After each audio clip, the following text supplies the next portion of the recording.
The only thing you have in life is your name. Participation in the Core Center for Outcomes Research and Evaluation, an 8-week project, resulted in a presentation at the National Conference on Undergraduate Research, NCUR 25 in Pittsburgh, Pennsylvania. The project began by gathering documents and funeral programs, legal records, and digital databases. My grandmother's obituary told the story of migration from a plantation in Tai and Hayhara, Georgia, to Illinois, to settle in New Jersey. Historical notes previously gathered by Aunt Evelyn and Aunt Dolores traced our family roots back to West Africa, either Gorée Island off the coast of Dakar, Senegal, or Elmina Castle in Cape Coast, Ghana.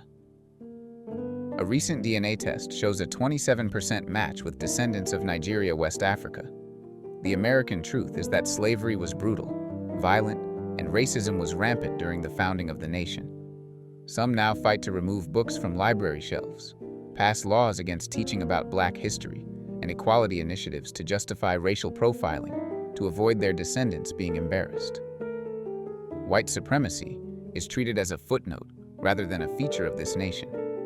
The African Adinkra symbol, Sankofa, means to look back and claim the ancestral wisdom and cultural heritage lost to move forward. The libation ceremony calls on the ancestors for guidance and protection along the journey. Isaac Sermons Sr., born 1830 in Pitt, North Carolina. He had 5 sons and 4 daughters with Susan Knox.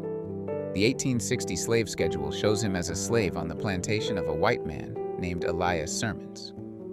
It was customary for slaves' names to be stripped and given the last name of the slave owner. Both Elias and my great-great-grandfather Isaac fought in the Civil War. Elias was killed in 1864. Isaac lived his entire life between Pollocksville, close to the North Carolina shore, and a farm between Winston-Salem and Charlotte. Isaac Sr. died in 1924 at the impressive age of 94. Isaac Sermons Jr., born January 1860, also in Pitt, North Carolina. Sometime after the death of the plantation owner, Elias Isaac Jr. moved to Georgia and married Nellie Bryan. They had 6 children, 2 sons, James and my grandfather, William Sermons.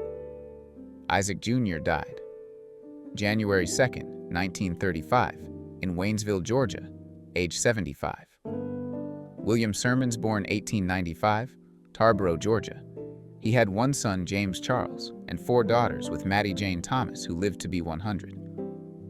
The Great Migration was a pivotal period in American history, spanning from approximately 1916 to 1970.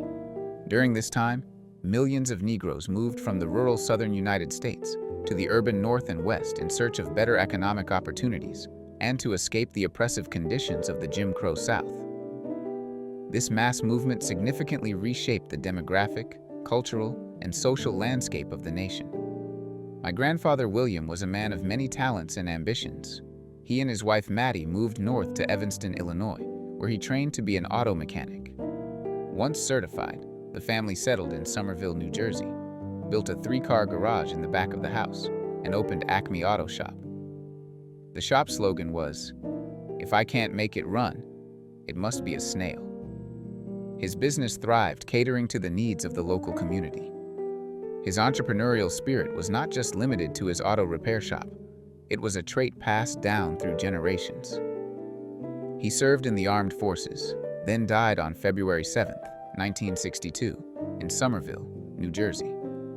James Charles Sermons, my father, was born 1935 in New Jersey. He married Barbara Haynes from Bluefield, West Virginia, 1958. They had 3 children, Barry Craig, Bonnie Lynn, and M. William. Amongst his many jobs, he worked as a human resources director for a Johnson & Johnson division, Ethicon. Still today, people in Somerset County see Barry and say 2 things. 1, that's definitely Jim's son, and 2, your father gave fill in the blank, my relative, their first job. As a community activist, he knew everyone and was respected by all. James died on May 5, 1975, in Plainfield, New Jersey. He was only 40 years old. Barry Craig Sermons, born March 9, 1959, in Plainfield, New Jersey. He married Veronica Jenkins, Ronnie, who died in 2015 from breast cancer. They had no children. He is 65 and currently attends film school at Georgia State University in Atlanta. Dr. M. William Sermons, born April 3, 1970, is 55 and has 2 children, Zoe Elise and Asa John, born January 12, 2009. Bill is the VP of Performance and Business Intelligence at Volunteers of America. He lives in Alexandria, Virginia. His son, Asa John Sermons, 16-year-old, a sophomore baseball star at Bishop O'Connell High School in Arlington, is the youngest male heir of the Sermons family name. Our name was once given by force. Now the Sermons name is proudly carried by choice. Through adversity, migration, struggle, and pride, we reclaim what was lost. Asa John is not just the next generation. He is the legacy. The only thing you have in life is your name. Ashe.